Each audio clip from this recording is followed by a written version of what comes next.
হঠাৎ করে তুমি শুনলে তোমাকে অনেক মানুষ খারাপ বলছে, বাজে বলছে বা কিছু একটা, তৎক্ষণাৎ তোমার মাইন্ডে সব থেকে যেটা নেগেটিভ চিন্তা ভাবনা আসে যে কেন বললো, কি কারণে বললো, এইসব অনেক ধরনের প্রশ্নের মধ্যে তুমি নিজেকে জড়িয়ে ফেল।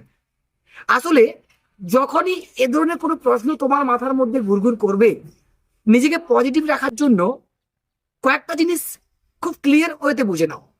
প্রথমত নিজেকে প্রশ্ন করো, আমার যে সমস্ত জিনিস আছে সেই সমস্ত জিনিসগুলো সেই মানুষটা নেই, কিংবা আমি যে অবস্থানে বিলং করছি সেই মানুষটা হয়তো সেই অবস্থানে বিলং করতে চাইছে কিন্তু পৌঁছতে পারছে না, কিংবা তুমি যে উচ্চতায় উঠেছো সেই উচ্চতায় সেই মানুষটা ছুঁতে পারছে না, তাই তোমার সম্বন্ধে নেগেটিভ কথা বলতেই পারে।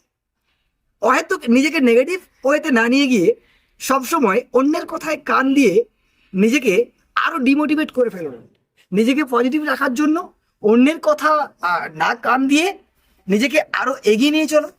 এই কথাগুলো সবসময় মনে রেখো। আশা করি তুমি তোমার জীবনে অনেক দূর এগোবে, এটা আমার দৃঢ় বিশ্বাস। ভালো থেকো সবাই।